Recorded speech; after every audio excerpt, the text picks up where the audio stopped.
चरणों में कोटि कोटि प्रणाम। और जी परम पूज्य प्रातः स्मरणीय श्री भाई जी ने कहा था कि परिस्थितियों या प्राणियों से आशा न करके केवल आत्म सुख की आशा करनी चाहिए। महाराज जी इसमें पूज्य भाई जी ने किस आत्म सुख की बात की है और ये आत्म सुख हम कैसे प्राप्त कर सकते हैं? हमारी आत्मा है श्री भगवान। जब हम भक्ति के द्वारा उस सुख को प्राप्त करना चाहते हैं तो नाम रूप लीला धाम के द्वारा प्राप्त करते हैं। जब हम कर्मयोग के द्वारा उस सुख को प्राप्त करना चाहते हैं तो निष्काम भाव से होकर संपूर्ण चराचर जगत को सुख पहुंचाने की लालसा, बदले में कोई न चाह, तो इससे आत्म सुख की प्राप्ति होती है।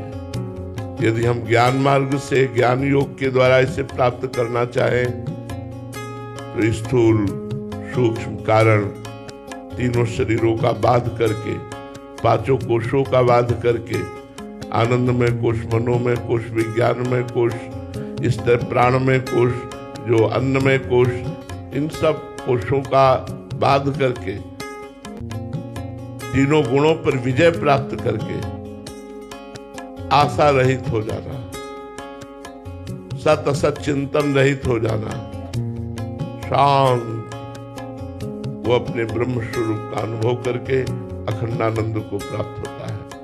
सबसे कठिन समस्या है ये व्यक्ति वस्तु स्थान की आशा का त्याग करना। सबसे कठिन बात है। वेद विद्या पढ़त कर्म धर्मन करत, जलप तन कलप की अवधियानी, चारु गति छाण संसार भटकत भ्रमत, आस की पास नहीं तोरी जानी। हमारे यहाँ सेवक वाणी रस ग्रंथ का सिद्धांत है। सेवक वाणी कह रही वेद पुराणों का खूब ज्ञान है, खूब प्रवचन कर रहे हैं, खूब प्रवचन सुन रहे हैं, खूब कर्म धर्मों में भी लगे हुए हैं, लेकिन भोगों की आशा का त्याग नहीं कर पा रहे। व्यक्ति से आशा, वस्तु से सुख की आशा, किसी भोग से सुख की आशा, यही हमारे अत्यंत समीप आत्म सुख को ढके हुए है। समीप अर्थात मैं ही अपने स्वरूप का विस्मरण करके देह भाव को प्राप्त होकर इंद्रियों के भोगों में जो सुख का अनुभव करते हुए विचरण कर रहा है, मन और इंद्रियों के साथ तदात्म भाव करके वो कभी आत्म सुख को प्राप्त नहीं हो सकता। जो अपनी इंद्रिय और मन को भोगों से हटाकर भोगों की आस, वस्तु व्यक्ति स्थान की आशा का त्याग करके कर्तव्य का पालन करते हुए शरीर निर्वाह और धर्म में विषयों का सेवन करते हुए और निरंतर सत चिंतन करते हुए, भगवत चिंतन करते हुए समय व्यतीत करता है, तो असत चिंतन का त्याग होते ही अंतःकरण निर्मल हो जाता है। सम और निर्मल अंतःकरण में ही आत्मस्वरूप का अनुभव होने लगता है। जहां सम हुआ, निर्मल हुआ, तो ममत्व हटा, अपने स्वरूप का अपने आप से अपने आप में अनुभव होने लगता है।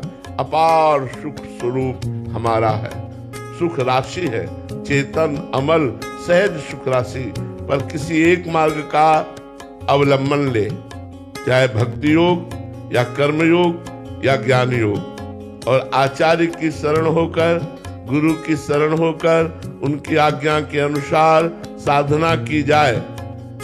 संयम यह न विषय के आशा, सदगुरु वैद्य वचन विश्वासा, संयम यह न विषय की आशा। है बहुत बड़ी बात हम कह रहे हैं।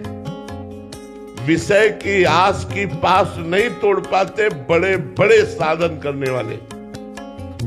वस्तु से सुख की आशा, शरीर भोग से सुख की आशा, रुपए से सुख की आशा, मान प्रतिष्ठा से सुख की आशा, इसे नहीं तोड़ पाते। और जिसने गुरु कृपा बल से इसे तोड़ दिया, वही आत्म सुख को प्राप्त हो जाता है। आशा ही परमम दुखम, नैराश्यम परमम सुखम। ये आशा नहीं टूट रही, नहीं टूट रही। आप लोग देख लीजिए, किसी वस्तु से आशा, किसी व्यक्ति से आशा, धन से आशा, पद से आशा, मान प्रतिष्ठा से आशा ये बनी ही रहती है। इसी के कारण ना तो भक्ति योग का पूर्ण अनुष्ठान हो पा रहा है, न कर्म योग का और न सांख्य योग का कोई अनुभव नहीं हो पा रहा।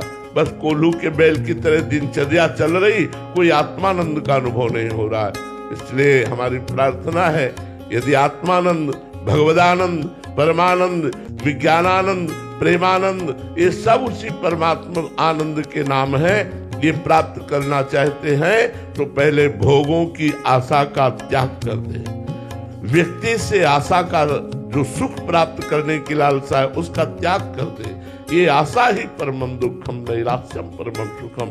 ये आशा परम दुख देने वाली है, पर कैसे बताए? ये मन मानता ही नहीं, बड़ा हठीला है और भोगों की आशा कर बैठता है।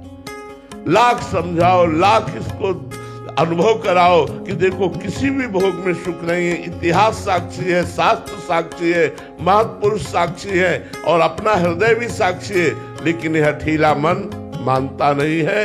बुद्धि को अपने अधीन करके भोगों की आशा में यह हमारे समय को, हमारे जीवन को नष्ट कर रहा है।